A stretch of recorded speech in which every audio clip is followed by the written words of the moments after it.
Bonjour tout le monde, bienvenue à ce webinaire aujourd'hui pour les nouveautés dans Espace Données. Je suis accompagnée de mes deux collègues, d'abord de Marie-Odile Thibault. Je vais la laisser se présenter. Bonjour tout le monde, je suis Marie-Odile Thibault, directrice données analytiques à la GRIX.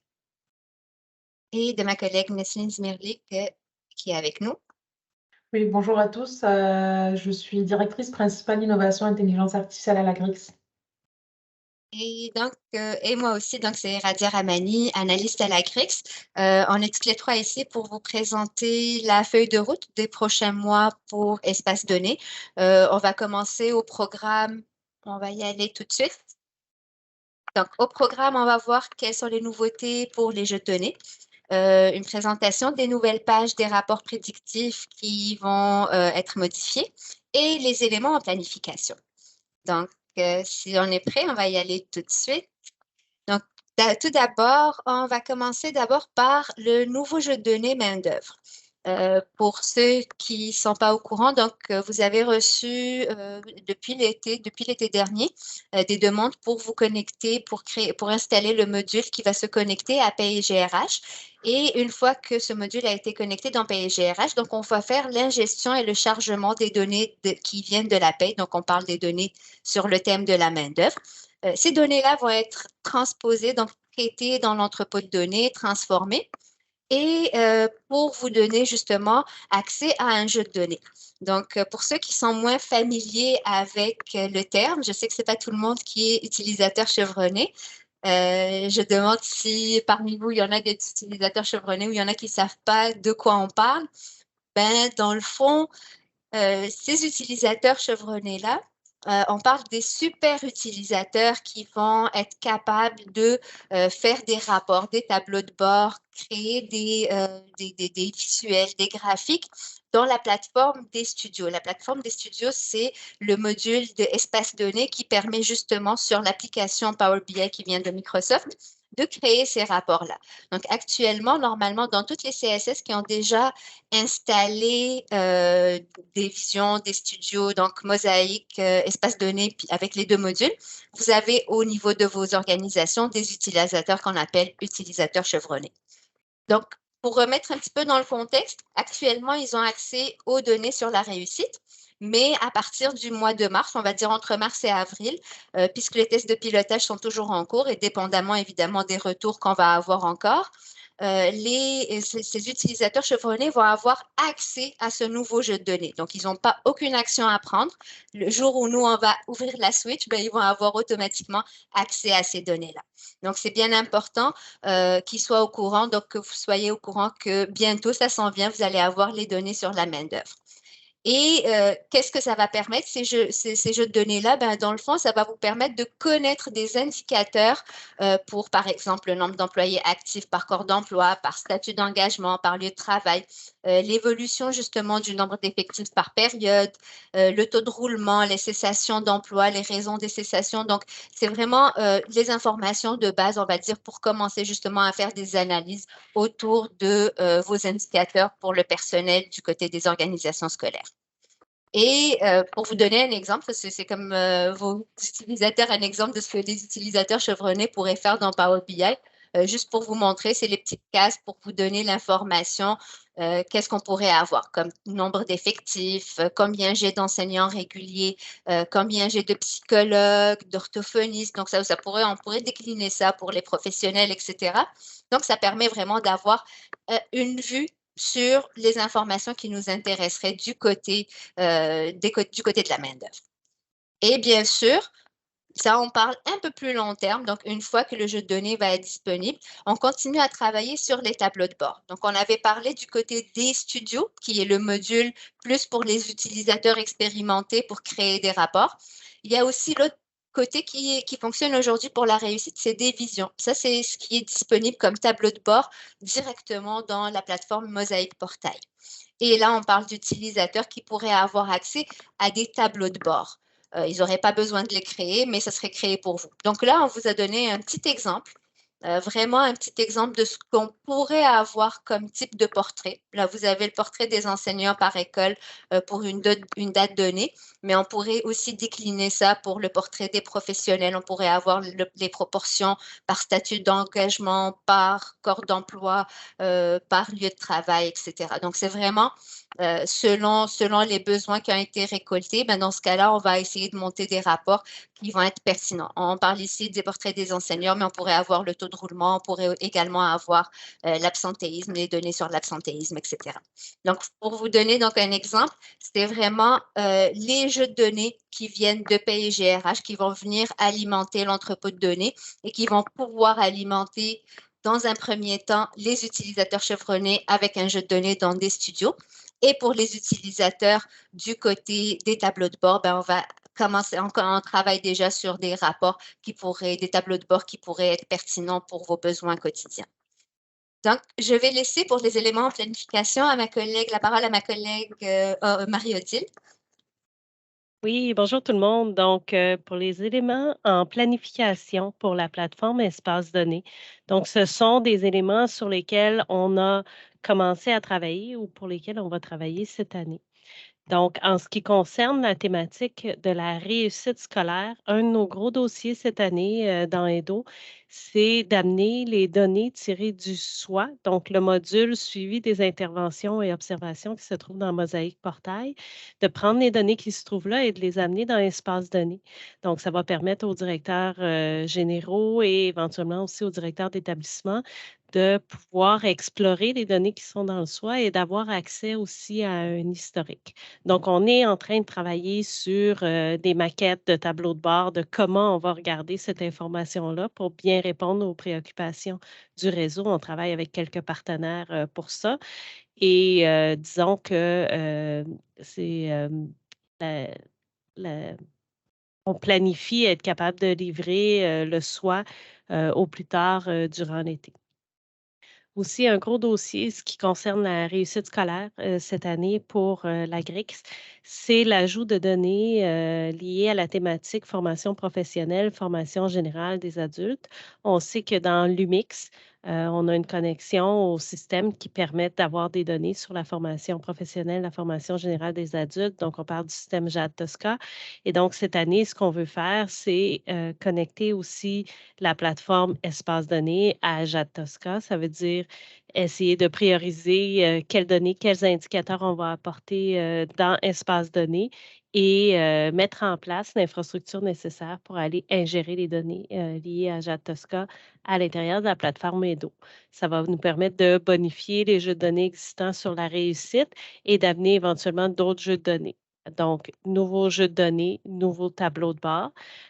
Cet élément-là est plus embryonnaire. Je vous dirais que les données du SWOT, mais c'est quelque chose qui est une priorité pour nous cette année.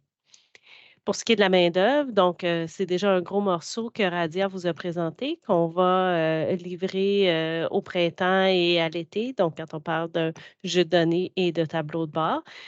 Et on va continuer à travailler sur la thématique de la main-d'œuvre cette année. On sait que d'un point de vue d'actualité, c'est une question brûlante. Et un des éléments sur lequel on veut travailler en priorité, c'est d'intégrer les données sur les postes pour les CSS qui utilisent le module poste qui se trouve dans PGRH à l'intérieur de EDO. Donc, ce que Radia nous a montré, c'est les données sur les effectifs, les gens qui sont en emploi ou en cessation d'emploi. Là, ce qu'on veut aller chercher, c'est les données sur les postes qui sont ouverts, fermés, etc., pour être capable d'offrir aux instances décisionnelles à tous les niveaux, direction d'école, direction générale de CSS, puis aussi au niveau du ministère de l'Éducation, des données plus complètes sur les postes ouverts, les postes à pourvoir dans le réseau. Et on veut bonifier le jeu de données qu'on va ouvrir bientôt avec des nouvelles mesures, notamment en ce qui concerne l'absentéisme et toute la question autour de les enseignants qui sont ou non légalement qualifiés pour pouvoir avoir des bonnes données d'analyse pour être capable de prendre des meilleures décisions. Donc, c'est ce qu'on a en planification pour l'année 2023.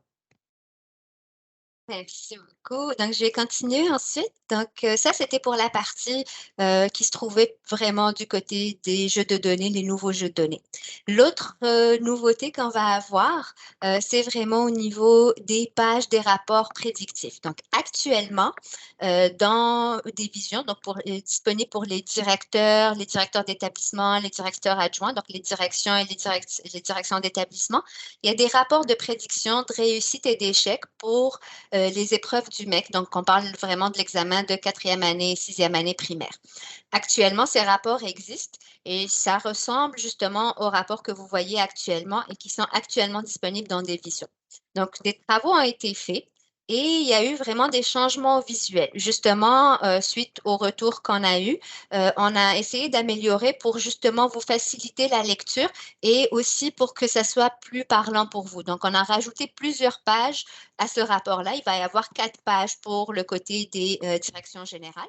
Je vais vous montrer un petit peu à quoi ça ressemble, mais la logique reste la même. Ce qu'on veut, c'est on veut cibler nos élèves à risque, on veut cibler les élèves qui sont à risque élevé, à risque moyen, à risque faible, voir comment on peut les aider, quelles actions on peut faire. Et pour justement, regarder ici l'exemple pour les directions d'école, mais on voit vraiment qu'on peut cibler toujours par école, comme c'était sur les rapports précédents. Ce qu'on a rajouté de plus, c'est aussi des infobulles. Donc, c'est des petites fenêtres qui vont s'ouvrir quand vous allez passer la souris, qui vont vous donner un peu plus de contexte et d'informations. Donc, si j'ai une donnée, en cliquant sur l'infobulle, ça va me donner le contexte je parle de combien d'élèves, c'est quoi leur répartition, est-ce que j'ai un groupe d'élèves HDAA, par exemple. Donc, c'est vraiment des informations qui peuvent être pertinentes pour comprendre le contexte de ce chiffre qui vous est apporté. Et quand on parle de prédiction, on espère qu'en faisant des actions au cours de l'année, on est capable d'améliorer justement les prédictions. Donc, ce que la 3e page va vous donner, c'est un zoom sur les écoles. Ici, on voit, c'est du côté des directions générales.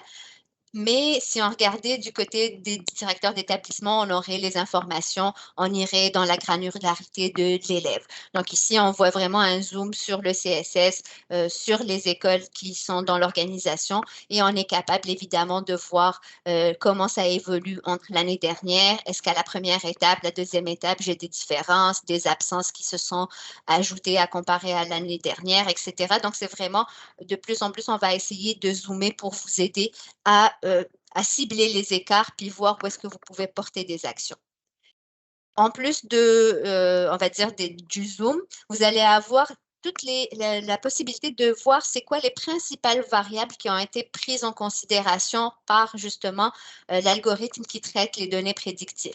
Ce qu'on veut dire, c'est qu'il y a des variables qui ont été importantes. Par exemple, le sexe, les distributions de l'âge, s'il y a eu un retard scolaire ou non, la langue maternelle, les plans d'intervention, etc. Donc, ça vous donne vraiment un peu plus de contexte, encore une fois, pour savoir quelles sont les variables qui ont été associées au modèle prédictif et à la répartition des élèves. Et la dernière page qui peut paraître un petit peu, qui peut effrayer parfois, mais c'est vraiment l'évolution de la prédiction l'évolution des prédictions au cours de l'année. Il faut savoir que dans ces rapports prédictifs, on a 3 moments de prédiction, un qui est en début d'année, un en début de 2e étape et un à 3e étape. Au fond, c'est pour savoir mon élève, ma cohorte d'élèves qui a commencé au début en ayant un risque moyen, est-ce que cette cohorte s'est améliorée? Elle est tombée peut-être dans les risques faibles? Est-ce qu'elle s'est améliorée, elle est devenue plutôt dans le groupe d'intervalle des sans risques? Ou éventuellement, non, c'était pire, j'ai des élèves que j'ai perdus qui étaient en risque faible, mais que finalement se retrouvent en risque moyen, peut-être aller regarder plus en détail c'est qui ces élèves, qu'est-ce qui se passe, etc.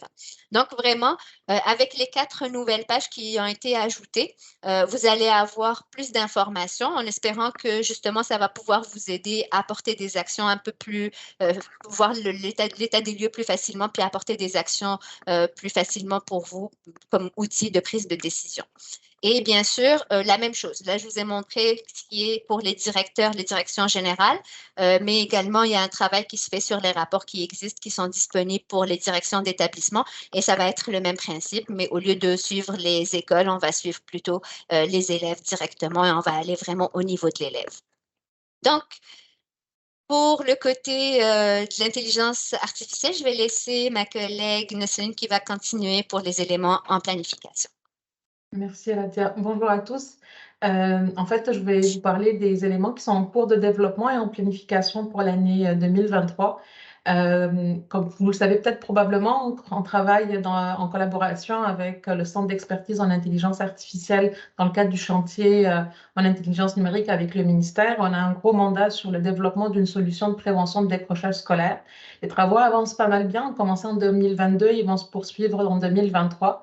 Le but est vraiment de vous donner un outil d'aide à la décision qui permet de déceler les élèves à risque de décrochage et d'agir en conséquence avec des premières recommandations personnalisées pour vous permettre de cibler les interventions éventuellement et de vous donner un état des lieux sur l'évolution des facteurs de risque de décrochage au niveau des élèves. Et ça suivrait la même logique que les tableaux de bord qui ont été donnés dans les algorithmes 4e année, 6e année par différents personas au niveau des directeurs des écoles, au niveau des directeurs des établissements, au niveau des directeurs des CSS. Un autre dossier qui est vraiment important dans lequel on collabore activement avec Obvia, qui est l'Observatoire international des impacts sociétaux de l'IA en numérique, c'est tout le volet éthique de l'intelligence artificielle appliquée à l'éducation.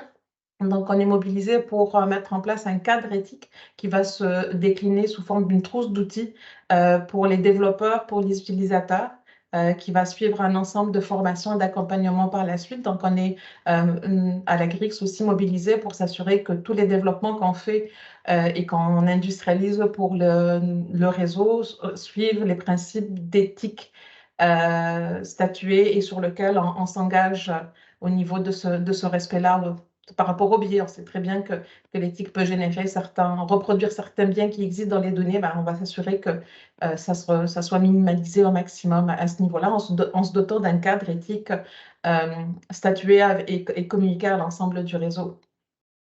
Le dernier point sur lequel on travaille et qui va un peu nous guider tout au long des prochaines années et au courant des prochains mois, c'est l'élaboration de notre feuille de route des solutions IA pour répondre à vos besoins. Donc, on a commencé quelques ateliers avec certains CSS pour cerner les problématiques majeures et on voudrait aller encore un peu plus loin pour justement identifier quelles problématiques que vous avez. Une solution d'intelligence artificielle pourrait répondre à ce besoin-là, qu'on pourrait développer en collaboration avec vos experts et avec les différentes comités de pratique et également le centre d'expertise en intelligence artificielle. Donc, c'est à peu près ça qui nous attend pour cette année. Et pour cela, on voudrait vraiment vous solliciter de votre participation parce qu'on ne peut pas développer nos produits sans votre rapport. Donc, on vous lance un appel à participation à ces travaux-là. On l'a déjà commencé avec quelques-uns, même pour la refonte des tableaux de bord de 4e année, 6e année. Ça a donné vraiment de bons résultats et a créé cette dynamique-là de comprendre un peu plus vos réalités pour qu'on s'adapte au maximum et vous donner des outils qui vous aident concrètement au quotidien. Donc, on vous donne, Radia va envoyer un lien, un formulaire d'intérêt. Vraiment, c'est le but, c'est vraiment de voir selon vos intérêts pour vous participer à différentes thématiques de travail autour du décrochage scolaire, autour de la main-d'œuvre, autour de la réussite, mais aussi autour de l'élaboration de la feuille de route des modèles en intelligence artificielle. Selon votre intérêt, selon la fréquence ponctuelle, on va se reparler pour ceux qui vont répondre au formulaire pour organiser une rencontre pour voir un peu vers où vous souhaitez contribuer à nous aider, à vous aider quelque part. Donc, je vous remercie beaucoup. Je ne sais pas s'il y a des questions, mais sinon, je redonne la parole à ma collègue Radia. Oui, c'était justement la partie des questions. Donc, vous devriez avoir reçu donc dans le chat. Et puis aussi, je vais le mettre dans le communiqué dès que la vidéo, donc on va mettre l'enregistrement disponible pour tous. On va envoyer le communiqué et vous pourrez participer, remplir le document, puis nous laisser savoir. Au fond, c'est vraiment de façon ponctuelle quand sur certains projets, thèmes qui pourraient vous intéresser plus que d'autres. Donc, à ce moment-là, vous pourrez communiquer avec nous. Je vois qu'on a une main levée. Je vais vous activer le micro.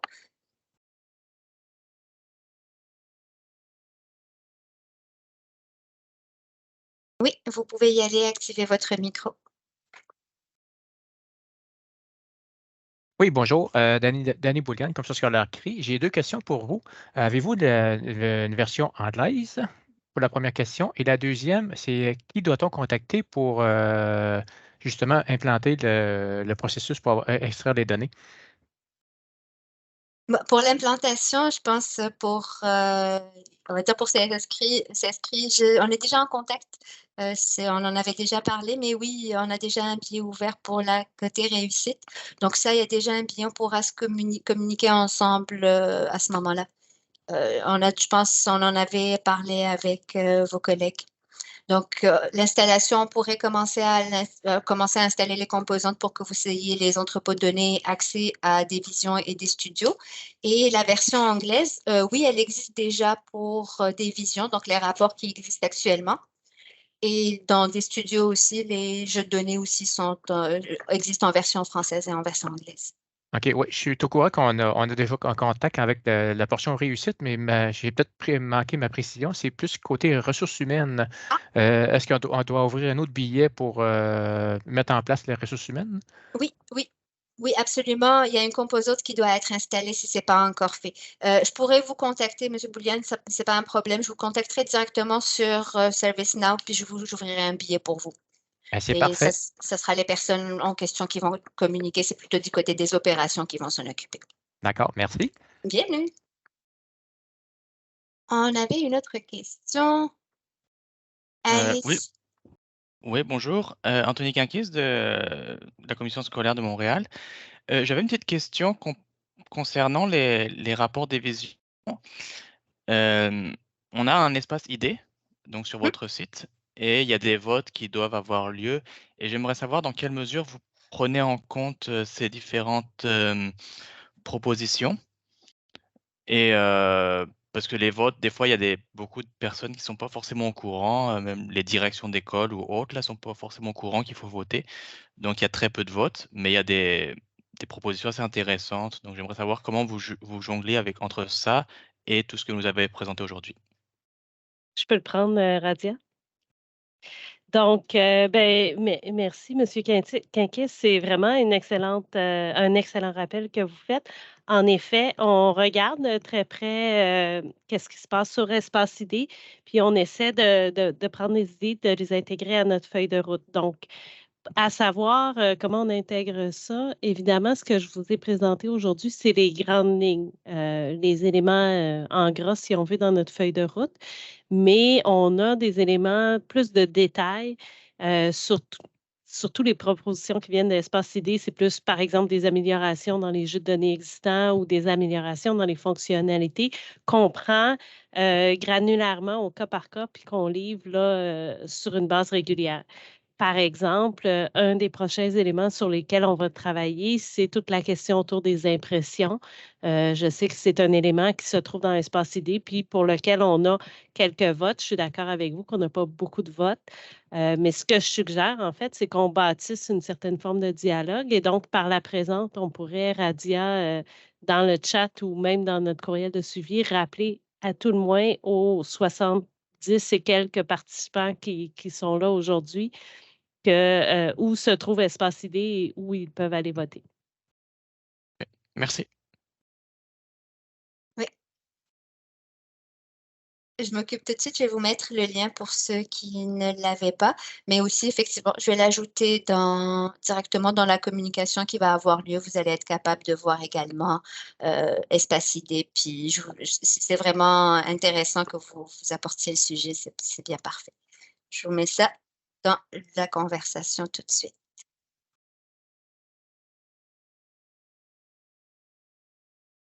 Parfait. Est-ce qu'on a d'autres questions? Non? Ben, merci beaucoup tout le monde. Merci pour votre présence. Ah si, Monsieur Bissonnette a une question. Allez-y.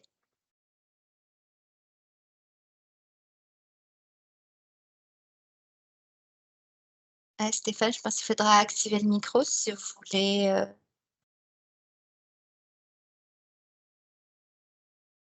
D'accord. Oui. D'accord, merci.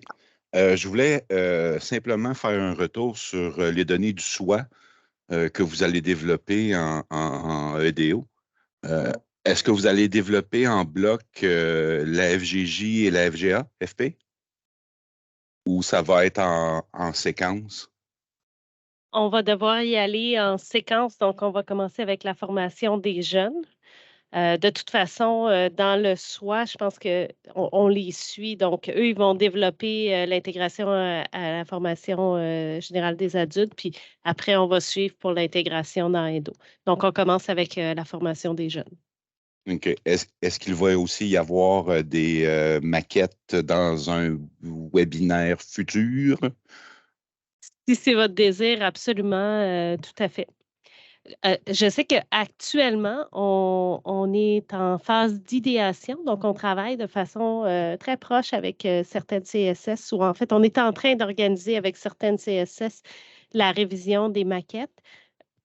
Ça doit se passer à la fin février. Donc, si jamais il y a un intérêt spécifique, M. Bissonnette, on va prendre votre nom en note, puis on va vous inclure dans ces conversations-là.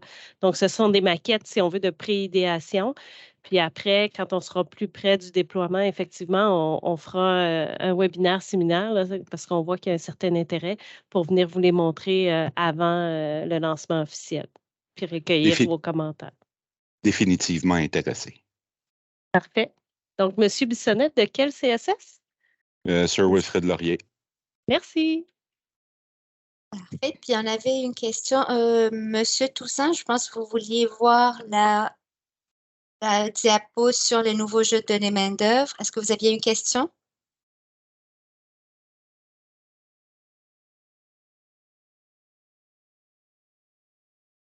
Non? Parfait. Très bien. De toute façon, on va mettre aussi disponible dans le communiqué la présentation également. Puis on avait oui, une deuxième question. Il a répondu, M. Toussaint. Celle précédente, s'il vous plaît, des studios. Je l'avais montré déjà. OK. C'était la réponse avant. Parfait. Puis on avait une autre question. Pouvez-vous ouvrir des visions pour les enseignants dans votre feuille de route de Mme Isabelle Lachance? En fait, c'est quelque chose qui n'est pas planifié dans l'immédiat, pour être bien honnête, mais je prends l'idée en note. Donc, sans être tout à fait notre angle mort, ce n'est pas quelque chose qu'on voyait dans l'immédiat. Alors, je vais prendre votre nom et le besoin, puis on va essayer de creuser ça cette année pour éventuellement le planifier dans les années subséquentes. Et puis, on avait une question de Mme Bell.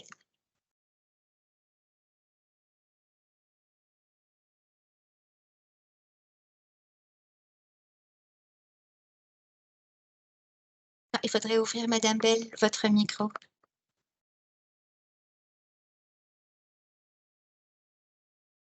Un petit peu, je vais faire quelque chose. On vous entend. On vous entend maintenant. Ah, vous m'entendez là? Oui. OK. Moi, ma question, je ne sais pas si c'est ici qu'il faut que je la pose, là, mais je me permets quand même. C'est que nous, dans nos D-studios et notre division, on a une particularité avec la clientèle autochtone. Et puis, là, présentement, il faut tout faire nos recherches de données à la main. Je me demandais si vous aviez prévu, je sais qu'on m'avait suggéré de le mettre dans les questionnements dans l'espace questions, là, mais je me demandais si c'était quelque chose qui serait possible parce que ça fait quand même, quand on a une grosse clientèle autochtone, puis on sait que dépendant des centres de services, c'est notre clientèle qui est la plus loin de nos cibles de réussite. Alors, je me demandais si c'était quelque chose qui était prévu dans un futur proche. Merci. Ce que je pourrais vous dire actuellement, je ne sais pas s'il y a eu quelque chose de particulier. Je sais que les informations qui viennent de GPI, c'est vraiment tel quel. On n'a pas fait de différenciation entre quel type de population, à ce que je sache jusqu'à ce jour. Mais si j'imagine le besoin est particulier pour certains types de rapports, peut-être il faudrait qu'on regarde avec vous exactement de quoi il s'agit. C'est quoi les données que vous réussissez pas à avoir aujourd'hui? Je ne sais pas si ces données, c'est parce qu'elles n'existent pas actuellement dans l'entrepôt ou c'est juste on n'amène pas l'information dont vous avez besoin. Donc, peut-être il faudrait qu'on communique directement avec vous puis voir, peut-être aller creuser vraiment c'est quoi le besoin exactement. Ce serait très apprécié. Parfait. Très bien. Merci. Donc, on prend note de Merci. ça. Et on avait une question de Madame Thibault qui demande, ah, parfait. Vous aviez déjà des visions for teaching staff. Parfait. Très bien. Donc maintenant, pour qu'elle soit arrivée, il faudrait que les gens votent dessus de plus en plus. Ça serait merveilleux. Puis oui, on les prend en considération pour prioriser nos affaires sur la feuille de route et nos travaux. Très bien. Est-ce qu'on a d'autres questions?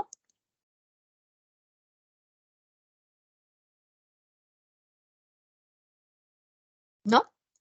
Parfait. Donc, je ne vous garderai pas plus longtemps. N'hésitez pas, je vais revenir à la dernière slide. Vous avez toujours la possibilité, bien sûr, d'ouvrir un billet sur Espace Client.